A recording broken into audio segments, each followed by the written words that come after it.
boneco. Glória a Deus, meus irmãos. Meus irmãos, abram suas Bíblias juntamente comigo em Mateus, capítulo de número 16. Gostou?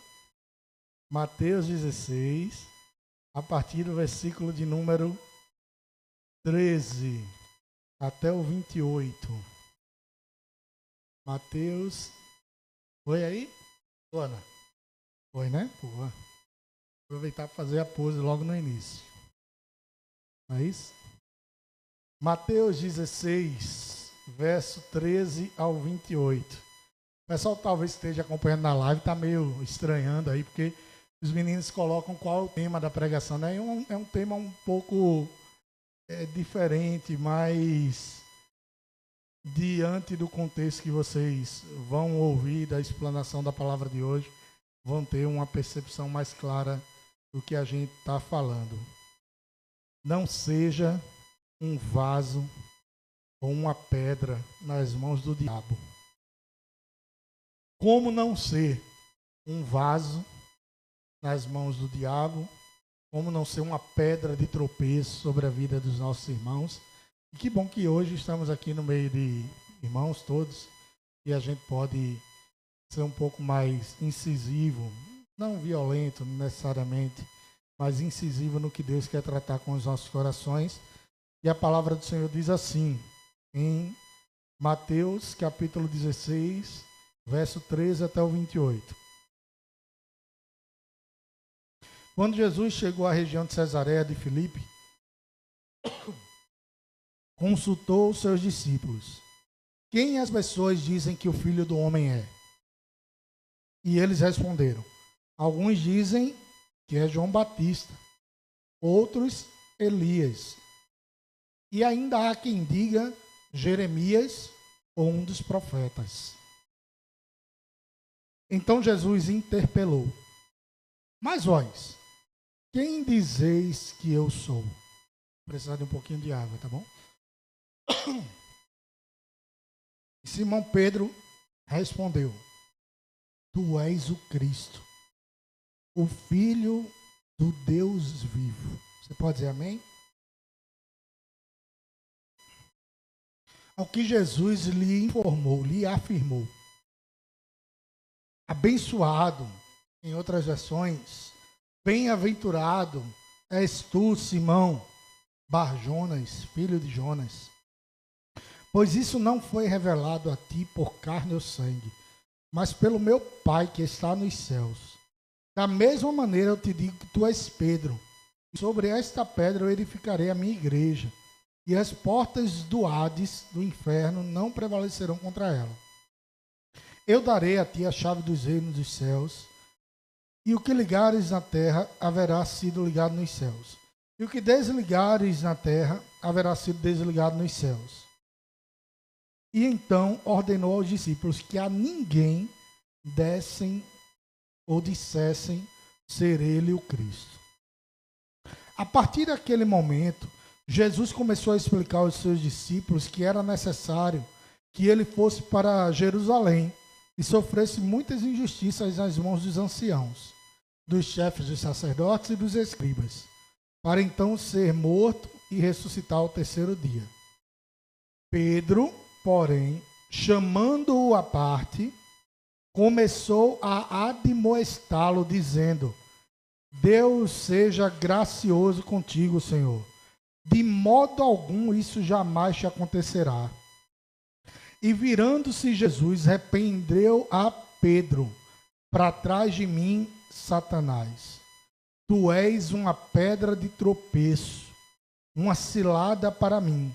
Pois tua atitude não reflete a Deus, mas sim os homens. Então Jesus declarou aos seus discípulos: Se alguém deseja seguir-me, negue-se a si mesmo, tome a sua cruz e me acompanhe. Porquanto quem quiser salvar a sua vida, a perderá. Quem perder a sua vida por minha causa, encontrará a verdadeira vida. Pois que lucro terá uma pessoa se ganhar o mundo inteiro, mas perder a sua alma? Ou que poderá o ser humano em troca de sua alma.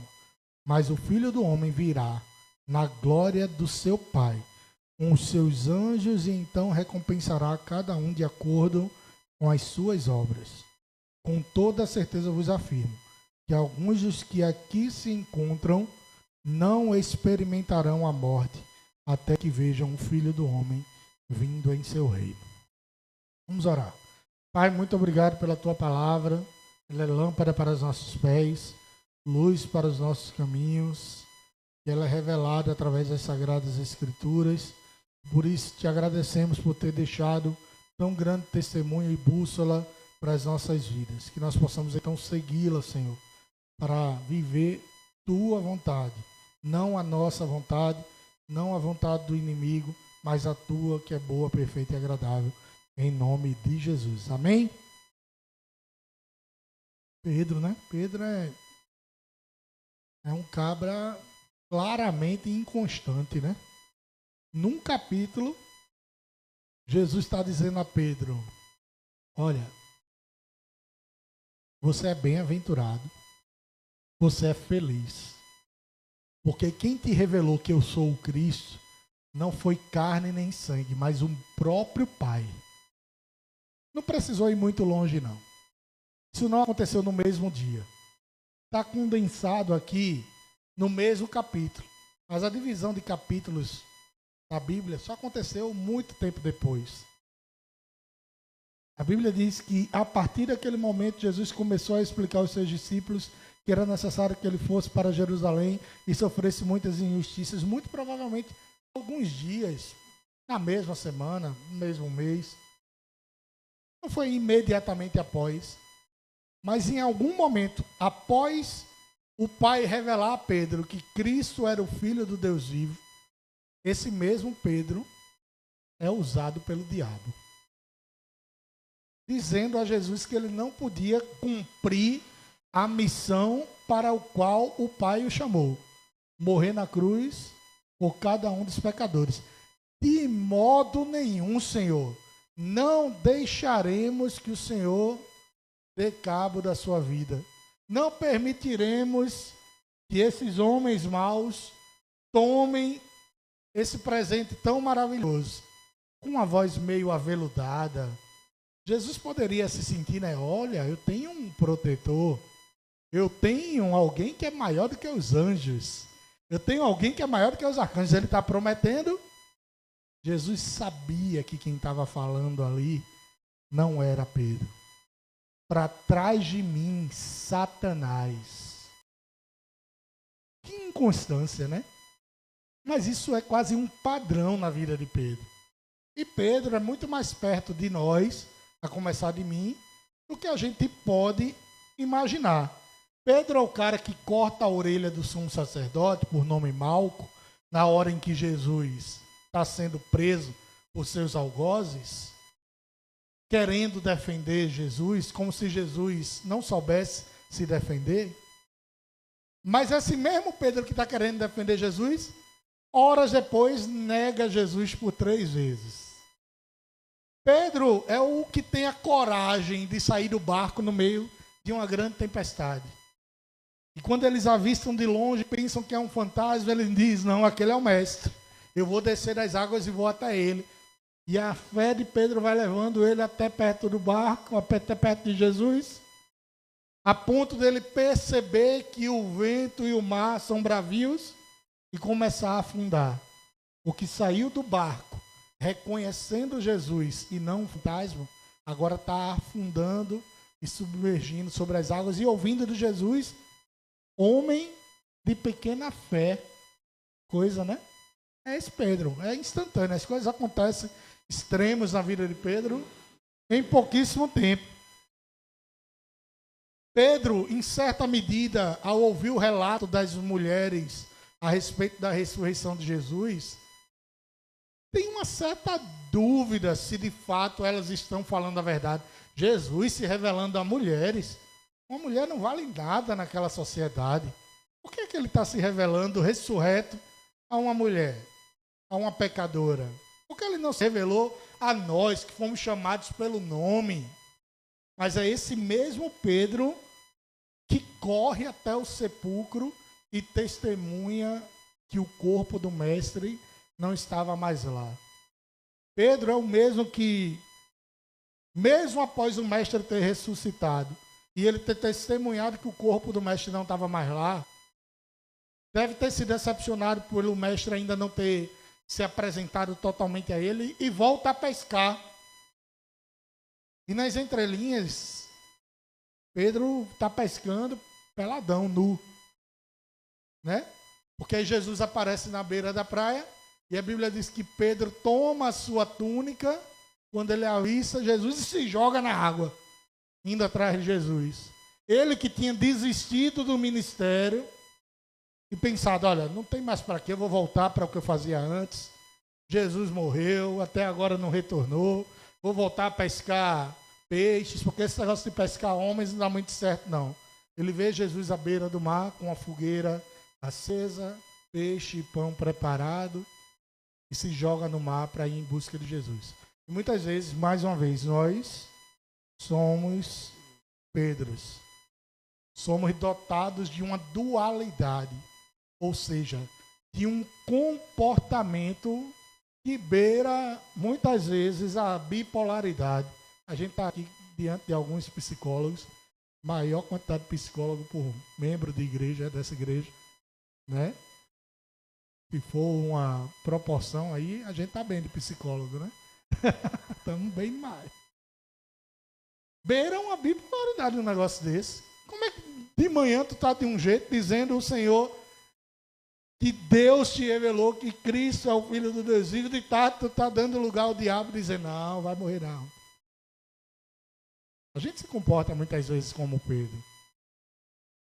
E não falo apenas do comportamento humano na relação com outros homens, mas no nosso relacionamento com o próprio Deus. A gente começa a aferir, a medir o nosso grau de intimidade com Deus a partir da perspectiva do nosso erro, a partir da perspectiva do nosso pecado, e começa a dizer assim, o meu pecado, nesse momento, fez me afastar do Senhor, logo o Espírito Santo saiu de mim, e o Espírito Santo não é kardecista. Ele não entra e sai de ninguém. Ele não fica, eita, pecou, saí. Não pecou, vou entrar. Quem faz isso é outra galera. O Espírito Santo, ele faz morada no coração. Posso ouvir um amém? E quando ele mora em nosso coração, e ele percebe que estamos num momento prestes a pecar, ele liga o alerta no nosso coração. Camarada, não faz isso. Você vai para um caminho errado. Vai ter consequência. Mas aí essa dualidade, que nada mais é do que uma guerra entre o espírito e a carne, narrado lá em Romanos 8, não permite que aqui nessa terra, ou nesse corpo pecaminoso e contaminado, corrupto pelo pecado, a gente possa celebrar totalmente a glória de Deus. Porém, haverá um momento em que essa dualidade não mais existirá. Nossa mente, Alan, será completamente transformada, e não apenas a nossa mente, mas o nosso corpo será completamente transformado. Assim como o Senhor estabelecerá novos céus e nova terra sobre o cosmos, o Senhor estabelecerá sobre nós um novo corpo glorioso, e nesse novo corpo glorioso não mais haverá a possibilidade da corruptibilidade do coração. E aí nós não vamos mais permear entre dois pensamentos. Até quando vocês cocheiam entre dois pensamentos? Vocês não sabem que é impossível agradar dois deuses? O Senhor, ele precisa que nós tenhamos uma vida de posicionamento. E vida de posicionamento é uma vida de santidade. E santidade é totalmente diferente de perfeição. Essa perfeição, ela precisa ser buscada cotidianamente. Mas só viveremos essa perfeição quando o Senhor resgatar a sua igreja. Amém? Pedro, assim como cada um de nós, está sujeito a essa dualidade, a essa bipolaridade, a esse comportamento contraditório, a esse comportamento antagônico. que afeta os nossos relacionamentos, especialmente com Deus, com o próximo e a nossa própria saúde, pessoalmente, mentalmente falando. São dois extremos nessa leitura que eu fiz, gente. E se esses dois extremos, ainda que tenham acontecido em dias diferentes, estão condensados num mesmo capítulo, o Senhor quer falar individualmente a partir de cada um dos textos. O primeiro texto sobre a Pedro ter sido revelado que Cristo era o Filho do Deus vivo. E o Senhor quer falar individualmente com aquele texto. Mas o Senhor quer falar também individualmente a respeito do texto em que Pedro se coloca na posição de pedra de tropeço sobre a vida do próprio Cristo. E, obviamente, existe uma terceira perspectiva de que esses dois textos se comunicam. Se em um momento, no mesmo capítulo, Pedro está sendo usado por Deus e num outro momento está sendo usado pelo diabo, isso precisa ser uma lição para nós, para que a gente, enfim, viva ou não viva, na realidade, o tema da mensagem de hoje. Na realidade não seja um vaso ou uma pedra nas mãos do diabo. Vejam só, meus irmãos. Existem descritos na Bíblia dois tipos de vaso. O vaso de honra e o vaso de desonra. Vamos ver onde é que está descrito isso? Abre aí, por gentileza. João está no treinamento da Miriam, né? Olha. Abre aí, João, por favor. Segunda carta de Paulo a Timóteo, capítulo 2. A partir do versículo 20, tá bom? Você não precisa ficar acompanhando não, porque vai projetar aqui. Segunda carta de Paulo a Timóteo, capítulo 2, verso 20 ao 23, diz assim. Pode ir? Tá esperando. Treinamento é isso aí mesmo. Eu vou lendo e você vai acompanhando, tá bem? Numa grande casa há vasos não somente de ouro e prata, mas também de madeira e barro. Ouro é bom, sim ou não? Sim. Prata é bom, sim ou não? Sim. Madeira é bom, sim ou não? Sim. Barro é bom, sim ou não? Sim. Por si só, não se define se aquele material é bom ou ruim. Ele vai ter preços diferentes, funções diferentes. Mas vejam só o que é que vai diferenciar. A funcionalidade. Alguns para nobres finalidades, outros para fins desonrosos. Se alguém se purificar desses pecados, será como um vaso de honra, santificado, útil para o Senhor e preparado para todo bom serviço. A utilidade, a funcionalidade é o que determina se um vaso é de honra ou se um vaso é de desonra. Se é útil para o Senhor e preparado para um bom serviço. Foge igualmente das paixões malignas. Olha, ele está dando uma demonstração agora para o vaso que é de desonra.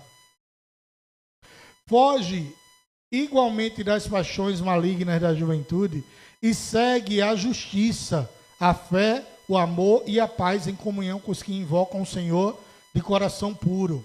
Rejeita as questões insensatas e improdutivas, sabendo que geram apenas discussões. Foge da discussão tola, foge da insensatez, foge da improdutividade, porque isso significa vaso de desonra. Do contrário, se você buscar justiça, fé, amor, paz, o conteúdo, a funcionalidade daquele vaso é que vai determinar se você é um vaso de honra ou de desonra, ou se momentaneamente o recipiente onde o Espírito Santo está colocado está sendo usado para a honra e glória de Deus ou para a desonra e horror do nome do Senhor. Romanos 9, 20 e 21. Conseguiu aí? Romanos 9, 20 e 21 é outro versículo que vai falar da diferença de vaso de honra ou de desonra. O conteúdo é que está determinando se a pessoa está agindo com honra ou desonra. E Romanos 9, 20 e 21 diz assim: todavia, quem és tu, ó homem, para questionares a Deus? Já deu logo um atum, né? Acaso aquilo que é criado pode interpelar seu Criador, dizendo por que me fizeste assim? Verso 21. Ou o oleiro não tem todo o direito de produzir do mesmo barro, olha, o barro que eu falei, sendo construído um vaso de honra para fins nobres e outro do mesmo barro para usos menos honrosos. Imagine um recipiente sendo usado para uma situação menos honrosa. O que é que você pensou aí na sua cabeça? Hein, Marcelo? Pinico. Pinico é um recipiente usado para uma coisa não tão honrosa.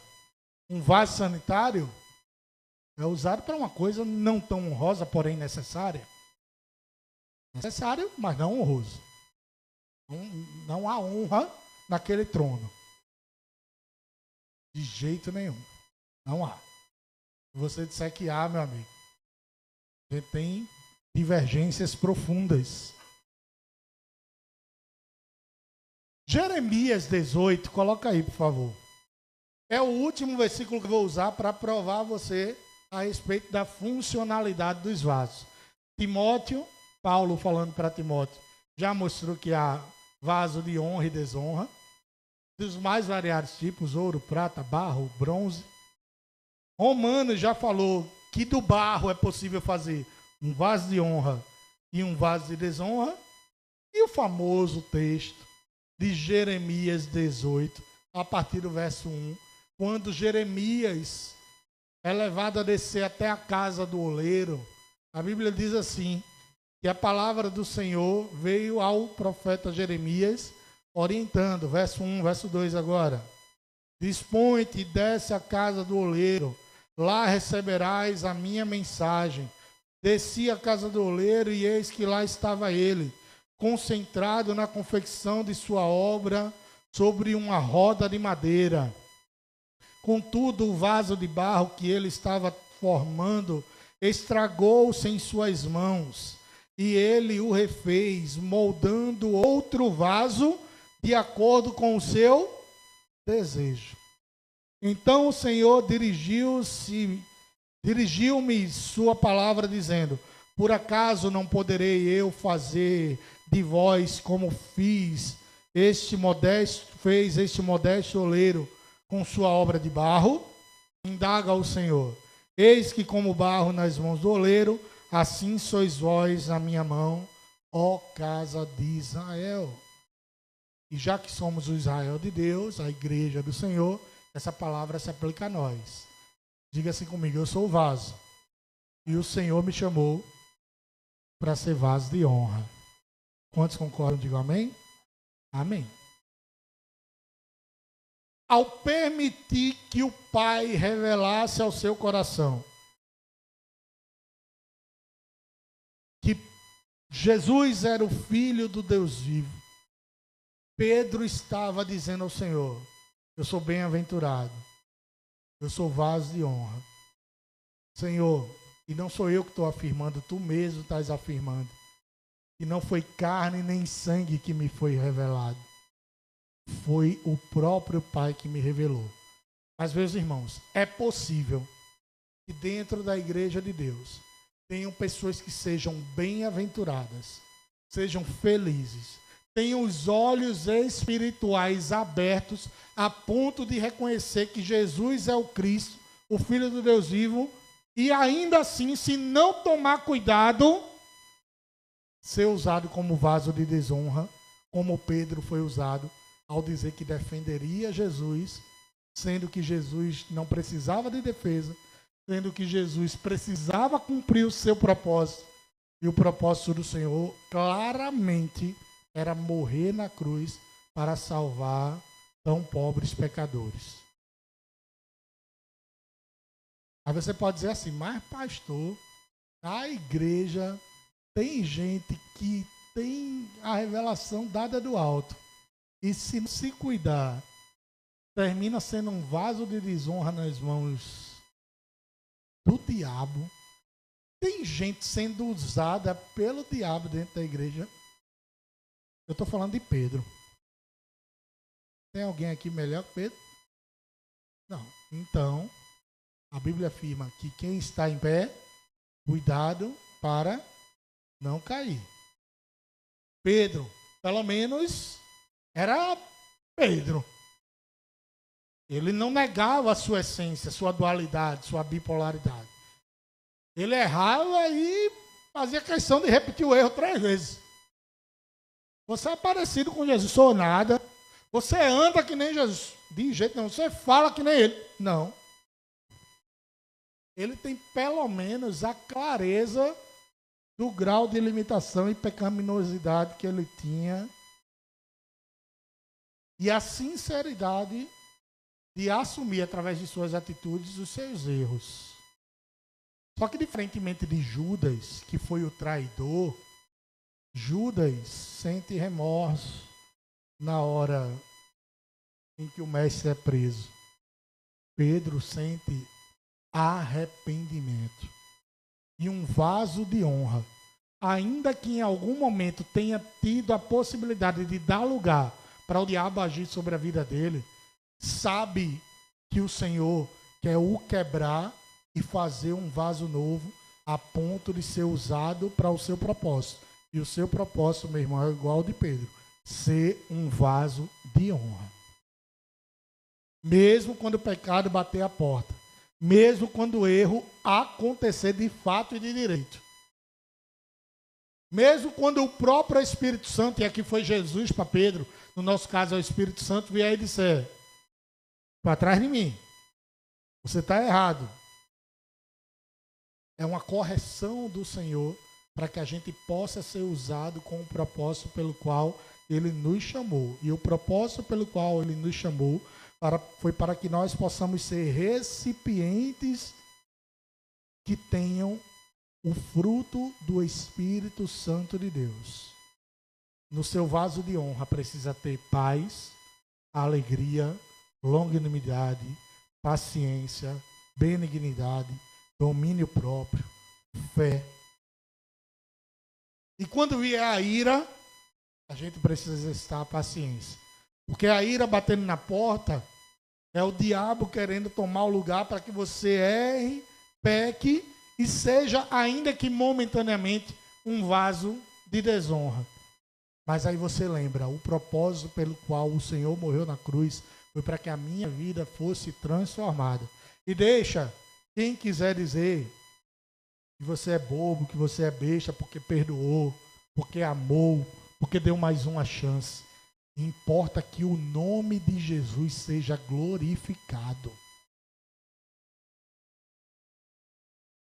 Paulo avisou para a igreja de Éfeso que era possível sim pessoas dentro da igreja serem usadas pelo diabo. Coloca aí, meus irmãos. Efésios 4, 26 até o 32. Diz assim: estremecei de ira. Você pode se irar, mas não pequeis. Acalmai a vossa raiva antes que o sol se ponha. E não deis lugar ao diabo. Paulo está escrevendo isso para quem? Para o povo no mundo. Ele está escrevendo para os Efésios. Ele está escrevendo para uma igreja. Dizendo, não deis lugar ao diabo. Provavelmente na igreja de Éfeso tinha alguém que estava, ao invés de sendo usado para vaso de honra, sendo usado para vaso de desonra e dando lugar ao diabo. Aquele que roubava, não roube mais. Verso 28. Pelo contrário, trabalhe, fazendo com as mãos o que é bom, para que tenha o que repartir com quem está atravessando um período de necessidade. Não saia da vossa boca nenhuma palavra que cause destruição, mas somente a que seja útil para edificação. Estão vendo a dualidade? Destruição, edificação. De acordo com a necessidade, a fim de que comunique graça aos que a ouvem. Não entristeçais o Espírito Santo de Deus, com o quais fostes selados para o dia da redenção. Toda amargura, cólera, ira, gritaria, blasfêmia, sejam eliminados do meio de vós, bem como toda maldade. Se Paulo fala isso hoje para as igrejas, cuidado com a gritaria. Confusão, viu? Pelo contrário, eu gosto de um gritinho, viu, irmão? Não tem problema nenhum. O problema é aquela gritaria o tempo todo. É um mar, né? Eu aí já tenho dificuldade. Pelo contrário, sede bondosos e compassivos uns para com os outros, perdoando uns aos outros da mesma maneira como Deus vos perdoou em Cristo. Percebeu a dualidade? Deixem de lado a ira, deixem de lado a cólera, deixem de lado a blasfêmia, deixem de lado a ira, deixem de lado a gritaria, deem lugar ao perdão, deem lugar a serem um vaso de honra. Mas eu preciso alertar vocês de uma coisa. Ocasionalmente, pode ser que numa igreja, alguém seja usado pelo diabo que momentaneamente, seja com uma mentira da boca, afinal ele é o pai da mentira. Mas eu preciso alertar uma coisa bem séria para vocês. Um cristão legítimo não tem possessão demoníaca. Um cristão verdadeiramente selado pelo Espírito Santo, ou então o Espírito Santo está dividindo casa com o diabo. Não pode. E como é que a gente sabe disso? Pelo que está escrito lá em 1 João 5, 18 e 19. Sabemos que todo aquele que é nascido de Deus não é escravo do pecado. Antes, aquele que nasceu de Deus, Deus o protege e não permite que o maligno o toque. Nós estamos cientes de que todos somos de Deus e que o mundo inteiro jaz do maligno. Se perguntaram assim para você, olha, na igreja lá, você expulsa o demônio, se o cara estiver endemoniado, a gente vai orar para que Deus possa tirar. Muito provavelmente ali está uma pessoa ou com uma vida dúbia ou com uma vida totalmente estragada pelo diabo. Mas um cristão genuinamente lavado e remido pelo sangue de Jesus, tendo possessão demoníaca, cuidado. Porque a Bíblia está afirmando que o maligno não toca nos nascidos de Deus. Então a gente precisa ter esse cuidado. A pessoa pode até ser usada pelo diabo numa mentira, repetindo o que ele faz, porque ele é enganador desde o início, nunca nele houve verdade. Aí a pessoa vai lá e replica a prática dele, mentindo, pai da mentira. Todo cristão, se não vigiar, assim como Pedro foi, pode, infelizmente, ser usado pelo diabo. Mais uma vez, ninguém aqui é melhor do que Pedro. Se Pedro foi usado pelo diabo, a ponto de Jesus dizer assim, ó, para trás de mim, Satanás, cuidado. Para a gente não ouvir isso de nós também. Passos de como ser usado pelo diabo. Então eu vou dizer um passo a passo de como você ser usado pelo diabo. Diga misericórdia. Aí você vai fazer o contrário do que eu vou dizer aqui, tá bom? Se o passo a passo de como ser usado pelo diabo, é só você fazer o contrário, porque vai ser o passo a passo de como ser usado por Deus. Se você quer ser um vaso de desonra, alguém que dá lugar ao diabo, se você quer ser como Pedro naquele momento, que ainda que por um instante deu lugar ao diabo, você vai fazer a primeira coisa. Acredite que isso nunca vai acontecer com você. O primeiro passo para ser usado pelo diabo é achar que você está imune a ele. Se alguém é altivo, orgulhoso, grandão, a ponto de achar que o diabo não pode lhe usar, provavelmente o diabo já está lhe usando. Muito possivelmente.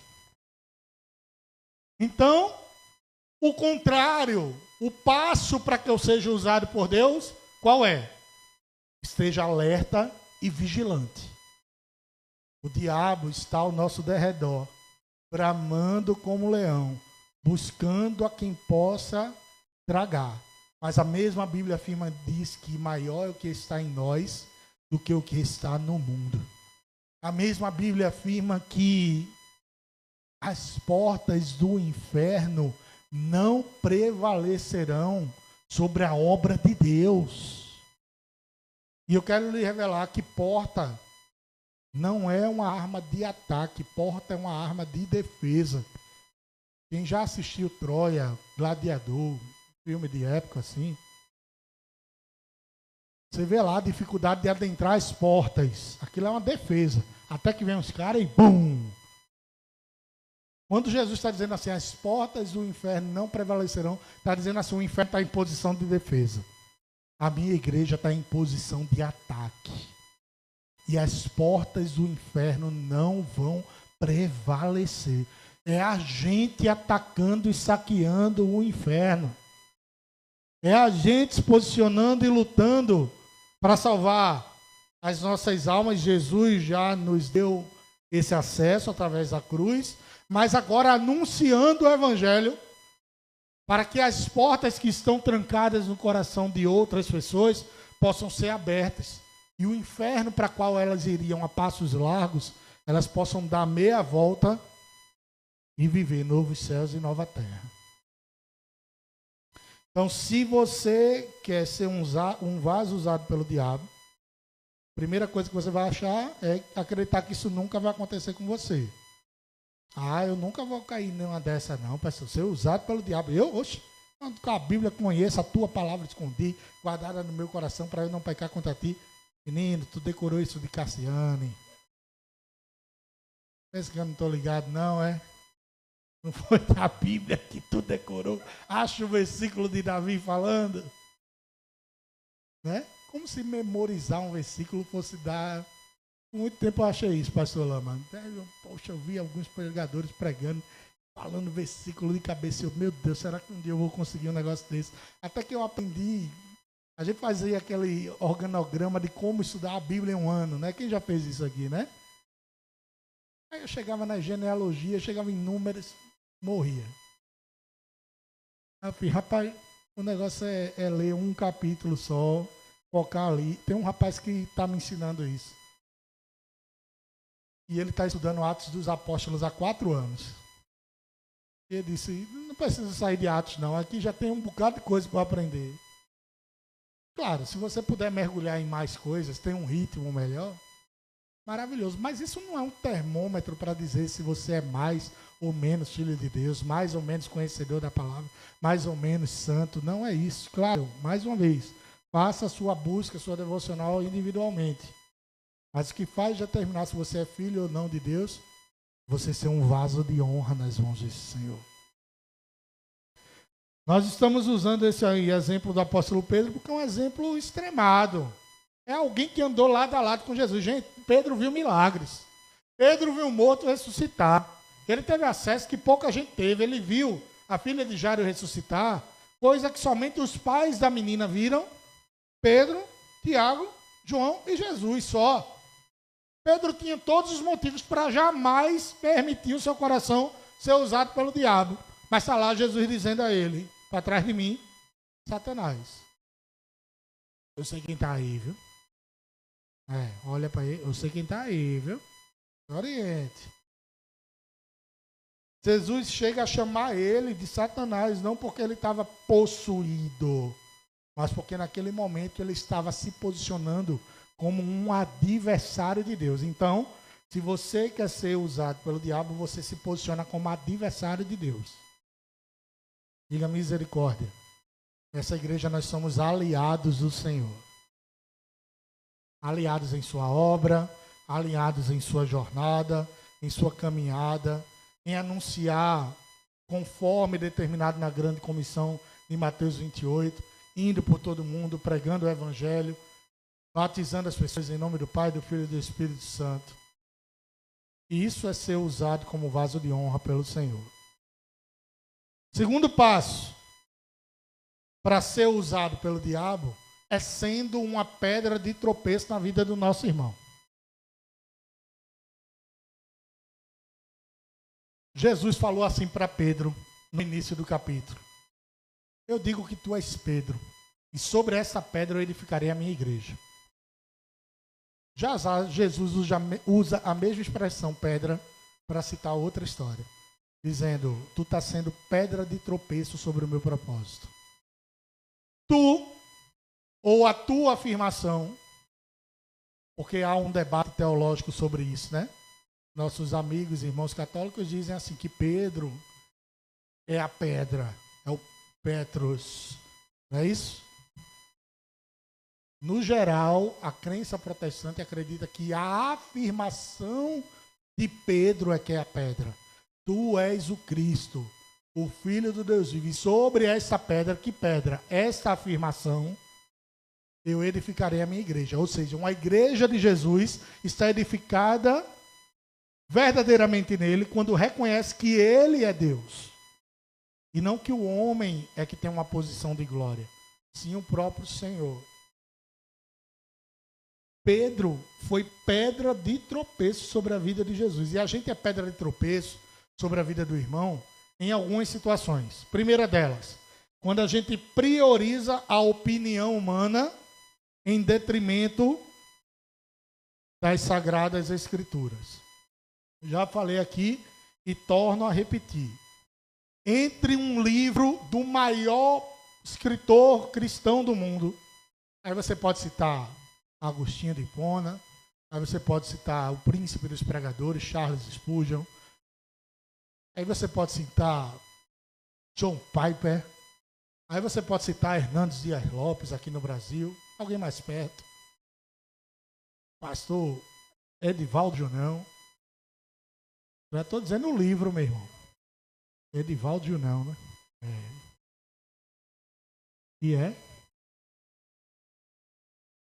Se esse livro, em algum momento, entrar em contradição com a Bíblia, fique com a Bíblia. Se a opinião do pregador da noite entrar em contradição com o que está na Bíblia, fique com a Bíblia. Se na igreja lá alguém pregar uma coisa que não condiz com o que está na Bíblia, fique com a Bíblia. Não vá na dividida não, porque você vai se quebrar, meu amigo. E quem está se quebrando primeiro é quem está, obviamente, proferindo, é quem está ensinando algo que seja discordante do que está na Bíblia. Então, uma maneira de ser pedra de tropeço é quando a gente prioriza a opinião humana. Ah, mas o pastor fulano, que tem PhD em teologia aplicada e confessional, e ele fala mais ou menos assim, é conferencista, ele falou: meu lindo,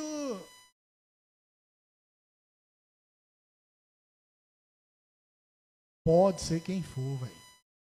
Pode ser quem for. Fique com a Bíblia. Opinião humana nada mais é do que opinião humana. A gente ouve, concorda, discorda. Palavra de Deus, a gente precisa viver. Posso ouvir um amém? Como ser uma pedra de tropeço na vida do próximo? Quando a gente causa divisão e confusão dentro do ambiente eclesiástico. Quando a gente alimenta as cisões, as divisões, o partidarismo dentro da igreja. Paulo, afirmando aos coríntios, dizia assim: olha, uns de vocês são partidários de Paulo, de mim. Outros são partidários de Apolo. Dizem que Apolo era mais inteligente que Paulo. Outros são partidários de Cefas, Pedro. E há ainda um partido dentro da igreja que é o partido de Jesus. Pasmem. o pior partido era o partido de Jesus. Porque eles simplesmente diziam, nós não obedecemos autoridade eclesiástica nenhuma.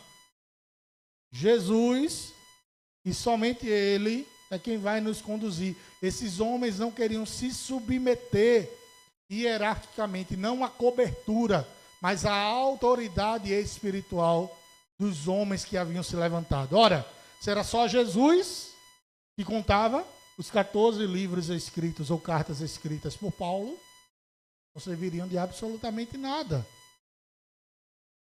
Ou as 2 cartas de Pedro, ou as 3 cartas de João, ou o Evangelho de João, de Marcos, de Mateus, de Lucas, ou Atos dos Apóstolos de Lucas, não serviria de nada. Era isso que eles estavam dizendo. Os piores eram os que diziam, não, aqui nós somos só de Jesus. Ser pedra de tropeço na vida do irmão é quando a gente fere outros irmãos, e pode acontecer a gente ferir, mas a gente não se arrepende.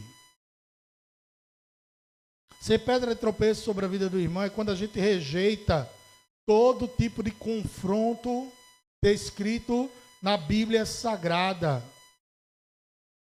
Ser pedra de tropeço sobre a vida de alguém é quando a gente normaliza comportamentos humanos, ou mundanos, perdão. A palavra que Jesus usa para Pedro, pedra de tropeço, para trás de mim, Satanás, você está sendo pedra de tropeço, que nem esse gavião agora.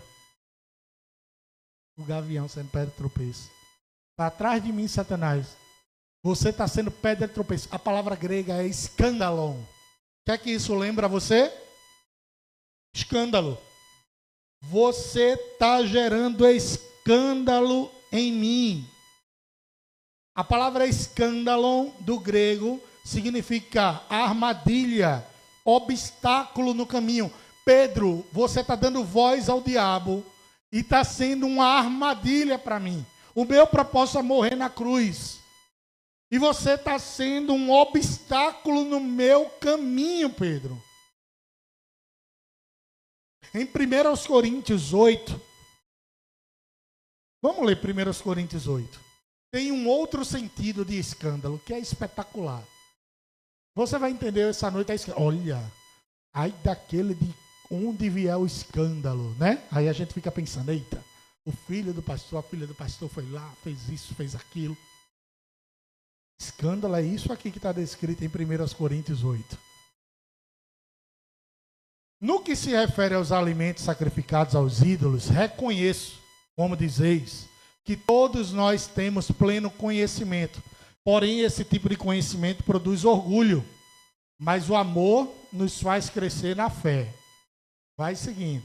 A pessoa que imagina conhecer alguma coisa ainda não tem a sabedoria que necessita. Todavia, quem ama a Deus, este é conhecido por Deus. Portanto, no que se refere à comida sacrificada a ídolos, temos o pleno conhecimento de que o ídolo não tem o menor significado no mundo e que só existe um Deus. Pois, ainda que haja os chamados deuses, quer nos céus, quer na terra, como de fato há muitos deuses e senhores, para nós, contudo, há um único Deus, o Pai de quem todo procede e para quem vivemos, e um só Senhor, Jesus Cristo, por intermédio de quem tudo o que há veio a existir, e por meio de quem também vivemos. No entanto, vê só, nem todos conhecem essa verdade. Alguns ainda, acostumados com os ídolos, comem esse alimento como se fosse um sacrifício idólatra. E como a consciência deles é frágil, deixam-se contaminar. Ora, não são os alimentos que nos fazem aceitáveis diante de Deus. Não nos tornaremos piores se não comermos, nem melhores se comermos. Contudo, tendes o cuidado para que o exercício da vossa liberdade não se torne um motivo de tropeço para os fracos. Porquanto, se alguém tem a consciência fragilizada, vir a ti, que tens este conhecimento, comendo à mesa no templo de ídolos, não será induzido a se alimentar do que foi oferecido em sacrifício a ídolos? E assim, esse teu irmão mais fraco, por quem Cristo também morreu, é destruído pelo teu conhecimento. Até aí. Olha o que o escândalo quer dizer. Existia um açougue na igreja, na cidade de Corinto, e esse açougue vendia carne sacrificada a ídolo. O povo estava se convertendo e continuava comprando carne nesse açougue, botando na mesa e se alimentando. Só que esse povo, a consciência deles não os denunciava. E Paulo chama esse povo de cristãos fortes. Só que ele está dizendo assim agora: cuidado, para que se diante de cristãos que ainda não têm esse conhecimento, e Paulo fala claramente, eles são pessoas mais frágeis, pessoas mais fracas. Se você comer na frente dessas pessoas um alimento que é oferecido a ídolos, você vai ser pedra de tropeço sobre a vida delas. Você vai gerar um escândalo sobre a vida delas. Porque elas vão achar que isso é normal, vão comer o alimento também, a consciência delas vai pesar e você fez o seu irmão cair. Pedra de tropeço, escândalo é isso. Você reconhecer que tem alguma atitude que você faz que não lhe condena sobre seu relacionamento com Deus. Mas você abre mão de fazer aquilo para que o teu irmão que é mais fraco não faça e assim ele não seja encontrado em pecado. Vou dar um exemplo bem prático. O reverendo Augusto Nicodemos disse que no início da sua jornada enquanto pastor, foi chamado para uma igreja numa cidadezinha do interior, e ele era aqui, João Pessoa, Recife. E quando chegou nessa cidadezinha, todo domingo ele fazia o culto na igreja, ele é um presbiteriano, ele é de uma igreja reformada, e na segunda-feira ele ia comprar o pão. Como é que ele ia comprar o pão? Botava uma bermuda, uma camiseta, um chinelo, chegava na padaria, R$2 de pão, voltava para casa, comia, domingo que vem pregava, segunda, terça, quarta, comprava o pão, e ele começou a perceber que os irmãozinhos daquela cidade, que antes usavam calça, camisa longa para ir na mesma padaria, começaram a usar bermuda e camiseta. E estavam dizendo que estavam em pecado. E ele disse: eu estava sendo pedra de tropeço sobre a vida dos meus irmãos. O que é que você faz com o irmão que é mais fraco? Você ensina ele a sair do leitinho e ir para uma comida mais sólida. Ele abriu mão da liberdade dele de usar uma bermudinha e uma camiseta regata e uma sandália para ir comprar pão, para, primeiro, não permitir que ninguém mais se escandalizasse. E escandalizar é repetir o comportamento. E depois ficar se sentindo mal. E depois passou a ensinar aquele povo que não é uma bermuda que vai fazer você subir aos céus ou não. Com todo respeito a alguns dos nossos irmãos evangélicos, o uso e costume, mais uma vez, não é maior do que a Bíblia Sagrada. Se o irmão acredita que na hora que Jesus raiar das nuvens, ele tem que estar de calça, fique de calça. É o que você acredita. Só não tem nada disso aqui descrito na Bíblia. Isso é alguém que criou e ensinou para você. Mas você acredita que é de bermudinha? A gente vai estar lá, né, no nosso acampamento. Aí a gente vai estar com o nosso pijaminha. Né? Eu não posso estar à vontade como eu fico na minha casa. Porque senão, o pessoal vai dizer: ah, pastor Bruno, sai de cueca. Né? Posso também, não é isso? Aí o cara vai querer fazer também, bolão. E vai dizer: eita, rapaz, pequei. Fiz o bolão tropeçar. E se bolão tropeçar, grande é o terremoto. Grande é o queda mesmo. É bronca. Eu também, bolão. Nós dois juntos aqui, o bicho pega. 9,9 na escala Richter. É bronca. Então, se você quer ser um vaso nas mãos do diabo, você termina sendo pedra de tropeço. Mas aqui nós somos vasos na mão de Deus. Posso ouvir um glória a Deus? Nós não serviremos de escândalo para ninguém.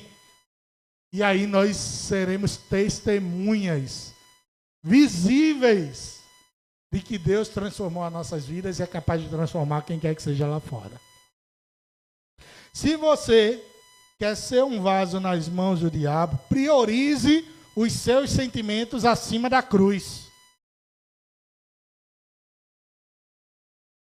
Pedro tentou impedir Jesus de chegar até a cruz. Jesus vai morrer não, hoje não é o dia do Senhor morrer. E ousadia e alegria desse camarada. Dizer a Jesus o que ele podia ou não podia fazer. Aí teve que levar Álvares para trás de mim, Satanás. Eu estou ligado quem está aí. Jesus, meu irmão Léo, foi tentado até o último momento na cruz para desistir. O ladrão misiguento lá. Se tu és Deus, o mesmo que o diabo usou quando Jesus estava no deserto, colocou dúvida. Se tu és Deus, desce dessa cruz aí. Era tudo que o diabo queria. Que Jesus fizesse, eu estou fora, morrer por esse povo aí infiel. O povo aí vai faltar o culto ainda mais. Pô, nada. O que é que Jesus fez? Vou morrer. Eles vão ser infiéis. Eles vão ser pecadores. Eles vão ser virados no molde de pipoca. Mas ainda assim eu vou morrer por eles. Coloca vinagre na boca de Jesus. Algumas correntes teológicas dizem que se Jesus bebe aquele vinagre, o sacrifício não valia de nada. Porque o vinagre tem a propriedade de adormecer, amortecer o dano, a dor. Quando ele sente que é vinagre, ele rejeita na hora. Eu estou imaginando o diabo se apresentando diante de Deus, como ele fez com Jó, e dizendo, oxê, sacrifício com anestesia? Que sacrifício é esse aí? A dor tinha que ser total. Para vir Pedro e dizer, não, Senhor, nós não vamos permitir que o Senhor morra hoje, não. Atrás de mim, Satanás, você está descumprindo o meu propósito. Pedro estava colocando o seu sentimento acima do propósito de Deus. E quando a gente coloca o nosso sentimento acima da cruz de Jesus, achando que a gente pode mudar os planos de Deus, a gente não vai para canto nenhum. E quando é que a gente coloca os nossos sentimentos acima de Deus? Quando a gente relativiza a Bíblia. Meus irmãos, a Bíblia é a palavra de Deus. Em toda a sua integralidade. A Bíblia não nos satisfaz em um versículo e em outro versículo pode ser descartado. Em sua totalidade, ela nos serve. A gente coloca nossos sentimentos acima da cruz quando diz assim, ó. O importante é que Jesus me ama.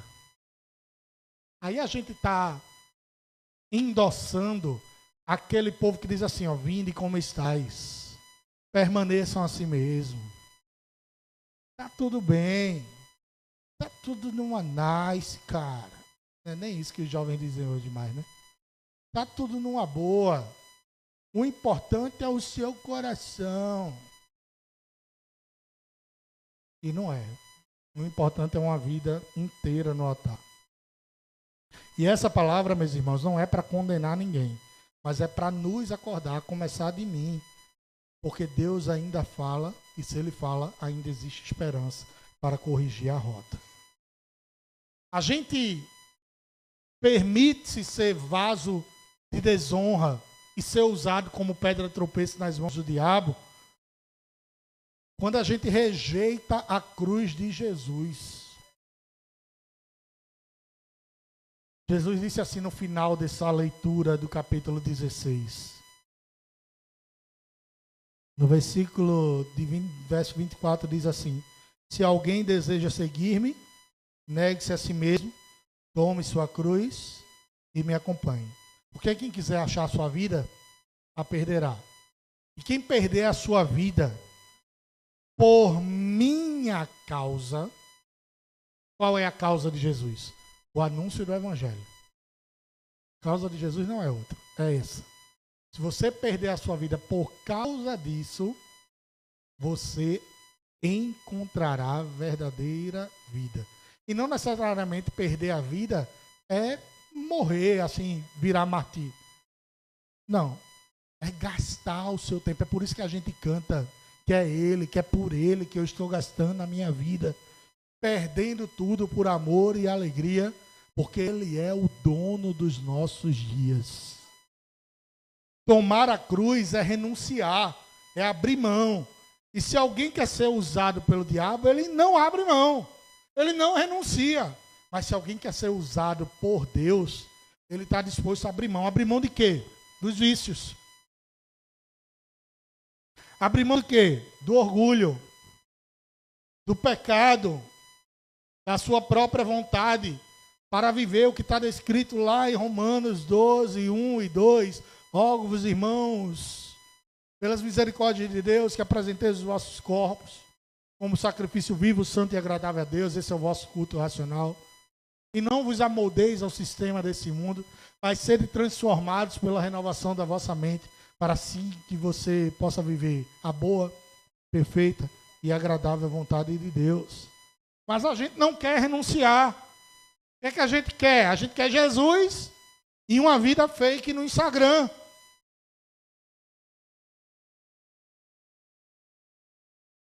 E essa talvez seja a geração mais fake que existe. Mentira existe desde que o mundo é mundo. Mas as redes sociais potencializaram a mentira.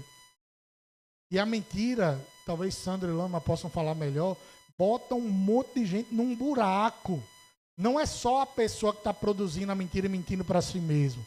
São outras pessoas que olham aquela vida perfeita, projetam do porquê tem, do porquê não tem, e se afundam.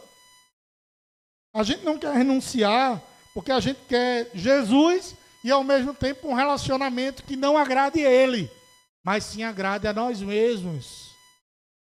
A gente não quer renunciar, não quer abrir mão, porque a gente quer Jesus e quer ter uma vida dupla. Agente secreto. Já que o Oscar está chegando. Né? Esse é o agente secreto. Não posso ter uma vida dupla. Minha vida é integral nas mãos do Senhor. Meu relacionamento conjugal, meu relacionamento familiar, meu relacionamento na igreja, meu relacionamento no trabalho, meu relacionamento na escola, meu relacionamento na faculdade, ou na rua onde eu moro, ou no prédio onde eu moro, precisa apontar para Jesus. A gente não abre mão porque a gente quer Jesus e uma vida de pecados, uma vida de pornografia, uma vida de dinheiro fácil. E há uma maneira muito clara de ser um vaso nas mãos do diabo, é quando a gente vive uma vida lifestyle. Lifestyle é livre. Livre de nós mesmos. Não na liberdade que Cristo nos chamou. Essa liberdade é plena. Se Cristo vos libertou, verdadeiramente sereis livres. Mas esse lifestyle, uma vida, um estilo de vida, quase que como um hedonismo. Hedonismo é a busca pelo prazer, unicamente. O que é que me dá prazer? O que é que produz endorfina? O que é que produz adrenalina? O que é que produz isso? Porque isso é minha meta de vida. E é muito bom ter tudo isso, mas tudo isso sem Deus não é nada. E quando a vida gira em torno de nós mesmos, gira em torno do nosso próprio umbigo, ela não está girando em torno do trono de Deus. O mesmo Pedro, que reconheceu que Jesus era o Filho do Deus vivo, permitiu ser um vaso de desonra, ainda que momentaneamente, uma pedra de tropeço, ainda que momentaneamente, nas mãos do diabo, porque ele não enxergava que o Senhor é quem deve ser adorado em seu trono. E por fim, se você quer ser usado como um vaso nas mãos do diabo, viva como se Jesus não fosse voltar. Mas se você quer ser um vaso usado nas mãos de Deus, viva como se Jesus fosse voltar daqui a 1 minuto. Muita gente fala de Jesus, mas vive como se Jesus não existisse, ou como se Jesus não fosse cumprir a sua promessa. Não se turbe o vosso coração.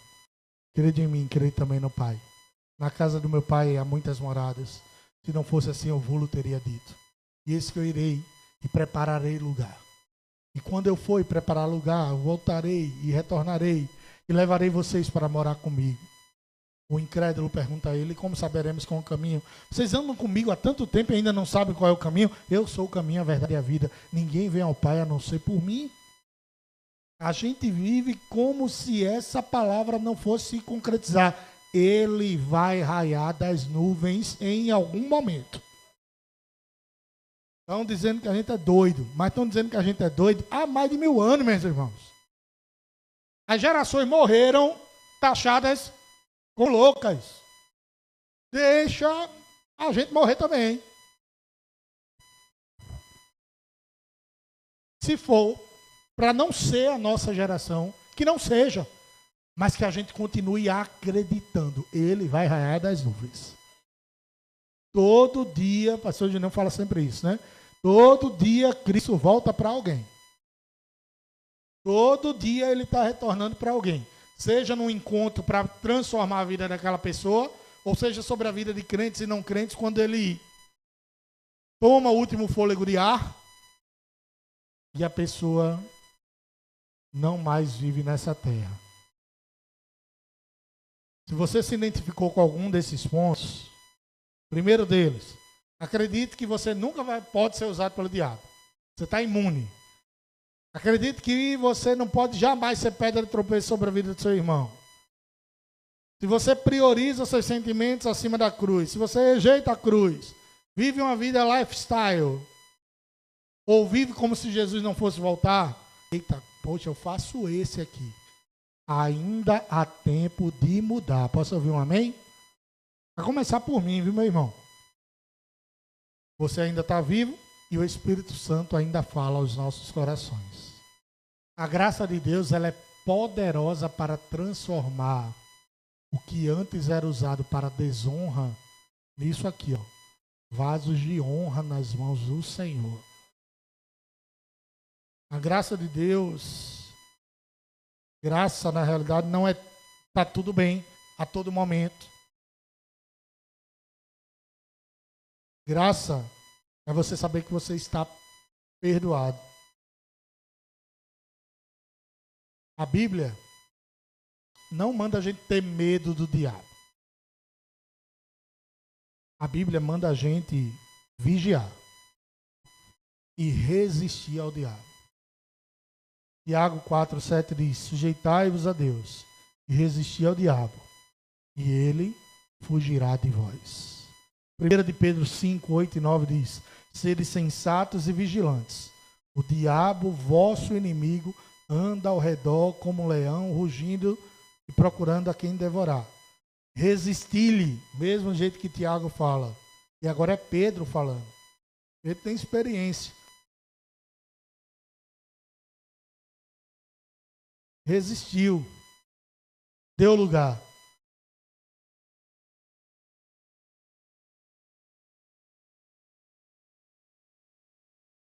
Agora, ele está ensinando: resisti-lhe e permaneçam firmes na fé, conscientes de que os irmãos que tendes em todo o mundo estão atravessando os mesmos sofrimentos.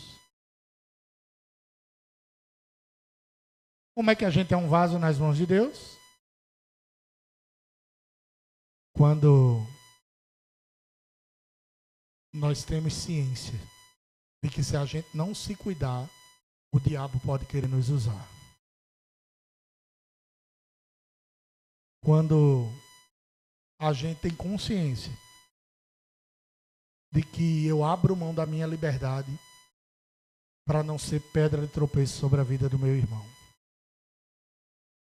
quando eu priorizo a cruz na frente dos meus sentimentos. Quando eu não rejeito, pelo contrário, eu aceito a cruz. Como eu não vivo uma vida de modo livre, mas cativo de Deus. E quando eu acredito que Jesus pode voltar a qualquer momento. Nesse momento, um rapaz entendeu essa mensagem durante a transmissão. Ele estava afastado e Deus tocou em seu coração. E ele está aceitando Jesus. O nome dele é Diego. O nome dele é Diego. E eu estava pregando aqui e a primeira frase que eu disse foi: que bom que eu estou falando somente para um público 100% cristão. Eu esqueci da transmissão. E eu queria que você ficasse em pé para a gente orar pela vida de Diego. E se houver mais alguém lá fora, e se houver mais alguém na transmissão, que queira ser um vaso nas mãos do Senhor, esse é o seu momento.